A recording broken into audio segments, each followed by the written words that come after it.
Oi, gente, tudo bem? Vamos falar um pouquinho sobre o episódio 2 de Chernobyl?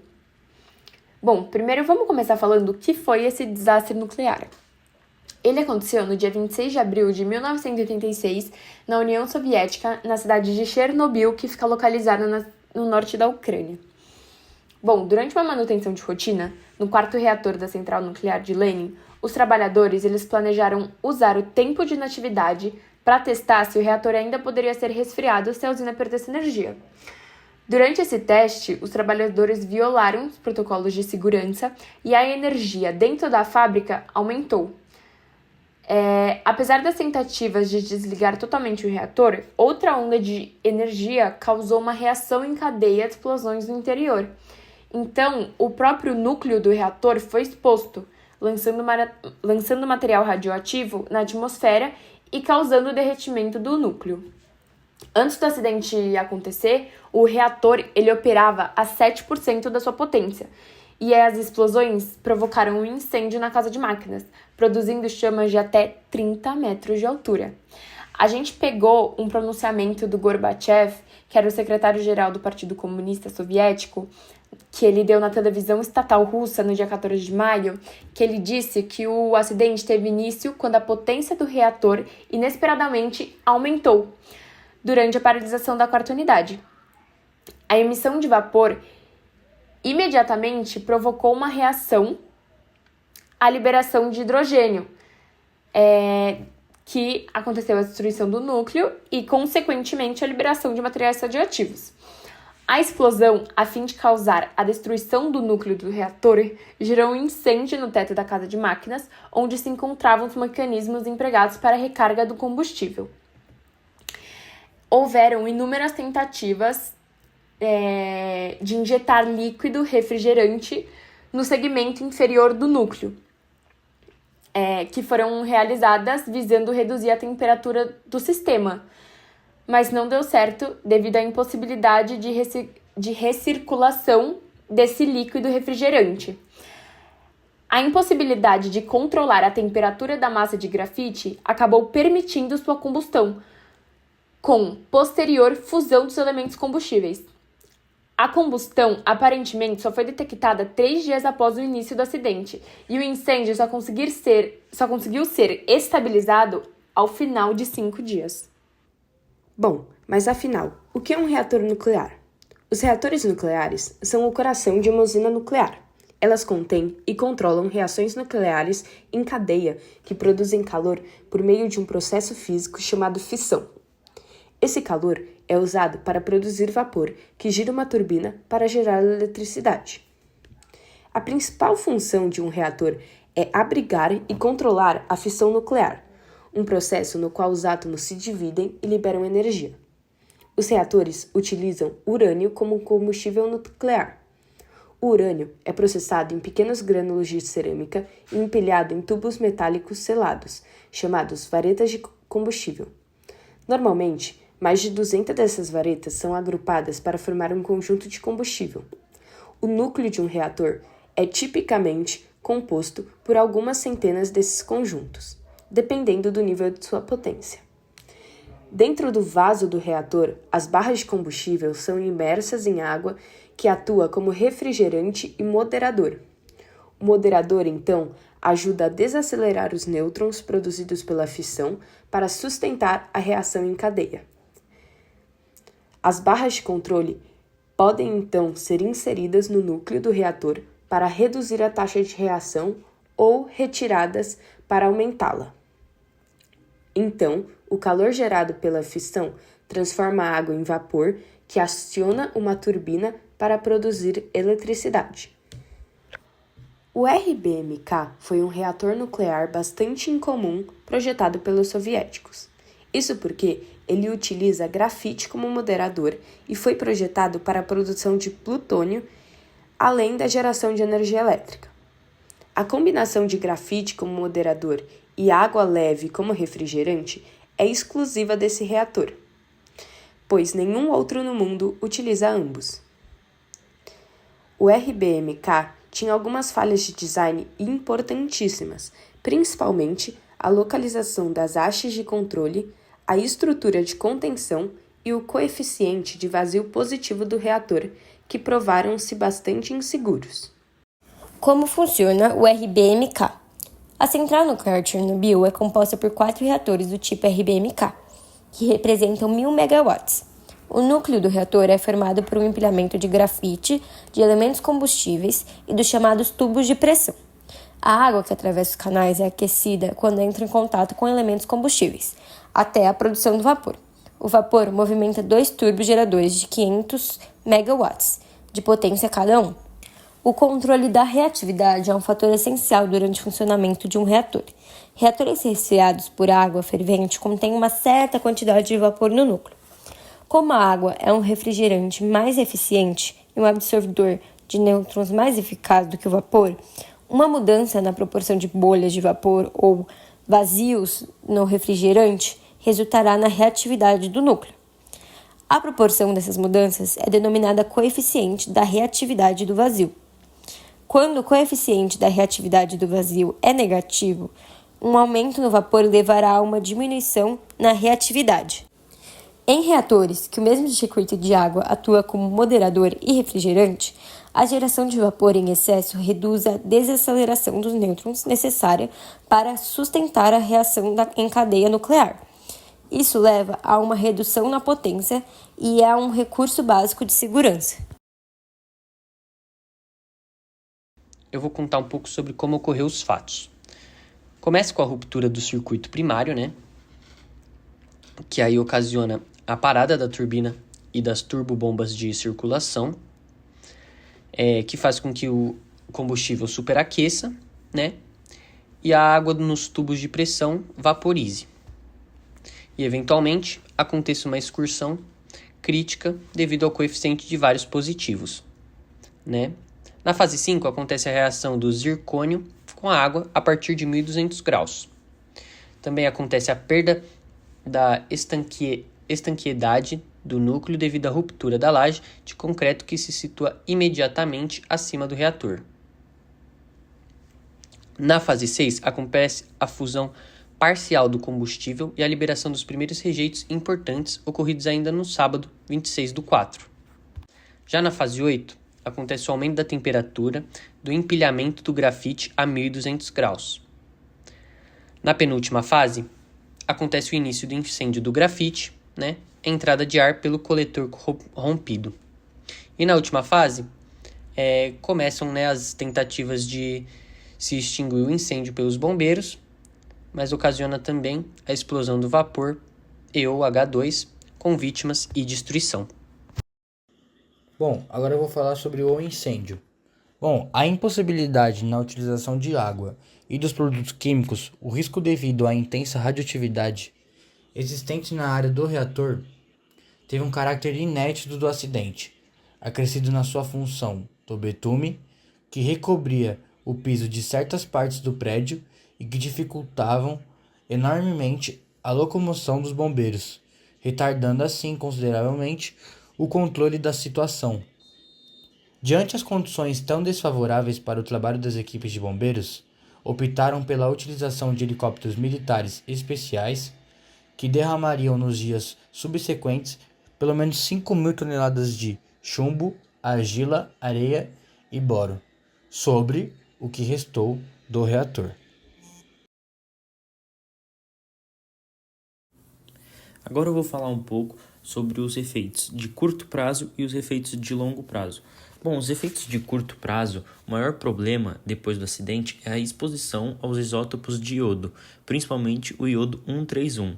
Isso preocupa muito porque a principal forma de contaminação é pela comida e o leite é o alimento que mais envolve esse risco. O iodo é absorvido pela glândula tireoide. Em crianças, o perigo é ainda maior, porque elas normalmente bebem mais leite fresco. Assim, elas acabam recebendo uma quantidade maior de radiação do que um adulto receberia nessa mesma situação, já que a tireoide das crianças ela é menor e absorve mais rápido. É importante lembrar também que o iodo 131 ele tem um tempo de meia-vida curto, cerca de 8 dias. Então quer dizer que depois de algumas semanas da liberação do material, não sobra mais iodo radioativo no ambiente. Já ao longo prazo, os maiores problemas causados pelo acidente vão ser por causa do césio-137, que é um material radioativo que foi liberado nos primeiros dias depois do desastre. Ele caiu no ambiente uma grande quantidade desse elemento. O césio-137 ele é perigoso porque ele tem uma meia-vida de mais ou menos uns 30 anos e ele demora muito tempo para perder a radiação. Ele consegue também fixar em plantas e alimentos e ele pode causar radiação também vinda do solo. O césio-137 também ele virou um grande problema para a saúde pública e também em várias regiões da antiga União Soviética e até em áreas perto das fronteiras foram encontrados esse material radioativo.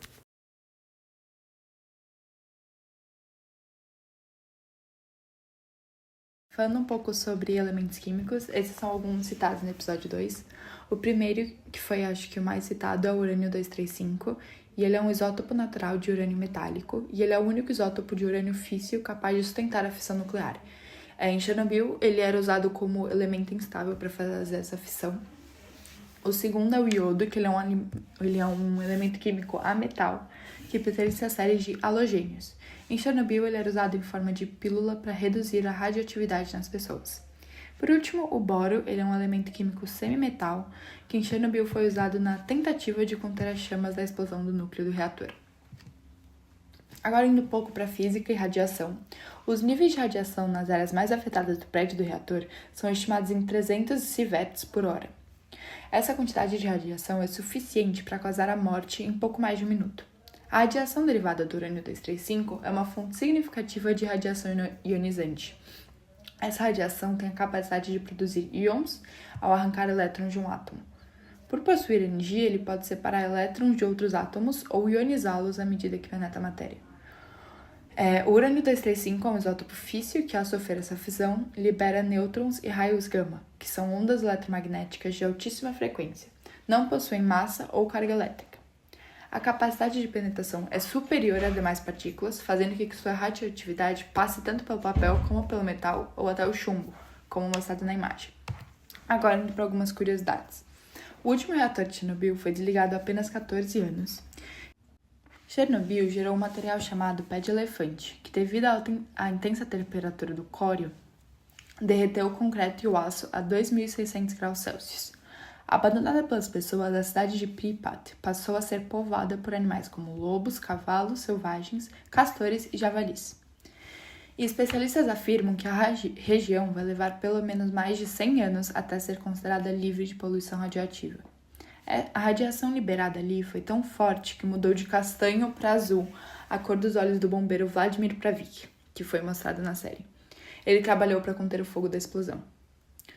Além disso, todo o material radioativo do acidente, de todo ele, 97% continua no local.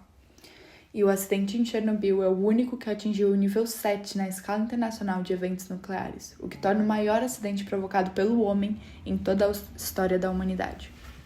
Agora falando um pouquinho sobre os efeitos da radiação, né? As lesões dos tecidos por radiação ionizante, elas variam conforme a dose da radiação, a taxa de exposição, o tipo de radiação e a parte do corpo exposta. Os sintomas eles podem ser locais, como por exemplo queimaduras, ou eles podem ser sistêmicos, como por exemplo a doença aguda da radiação.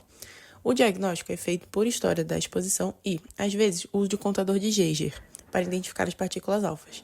As contaminações que geram as lesões podem ser de dois tipos. Podem ser por contaminação ou por irradiação. As lesões por contaminação acontecem de forma interna e externa, sendo a interna quando o material radioativo é ingerido, inalado ou adentra o corpo por lesões na pele. Já a externa ocorre em pele ou roupas, de onde pode cair ou ser retirado por atrito, contaminando outras pessoas e objetos. A irradiação é a exposição à radiação, mas não a material radioativo. Agora, falando um pouquinho sobre as mutações genéticas, a radiação ionizante liberada pelo urânio-235 no acidente de Chernobyl causou danos diretos ao DNA, resultando em mutações somáticas, aumento de câncer, e especialmente o de tireoide em crianças expostas ao iodo 131 e diversas alterações cromossômicas observadas em trabalhadores e moradores das áreas.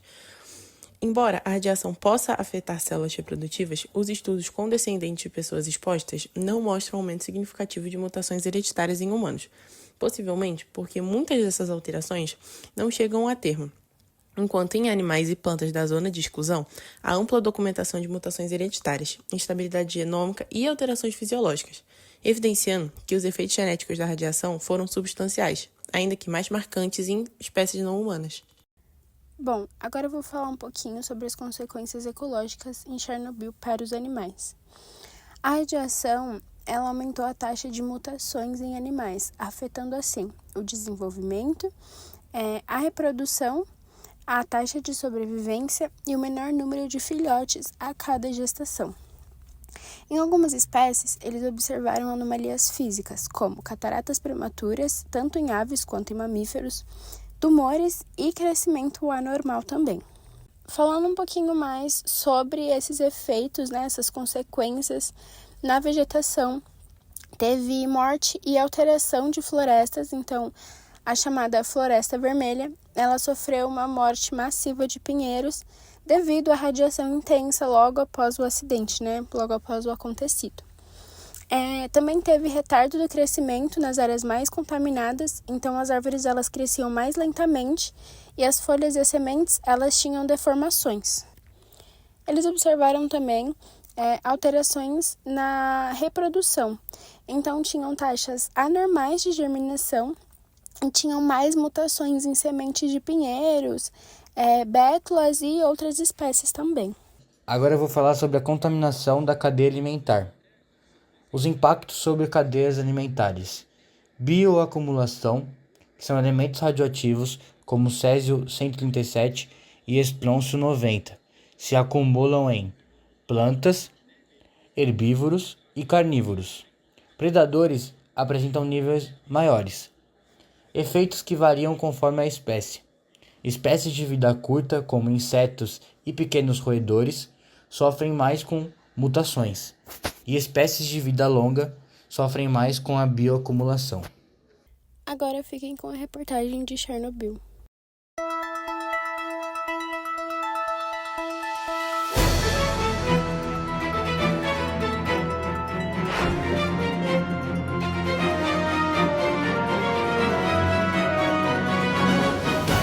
Boa noite, eu sou o repórter André e venho aqui diretamente de Chernobyl para falar de uma das maiores catástrofes do mundo inteiro.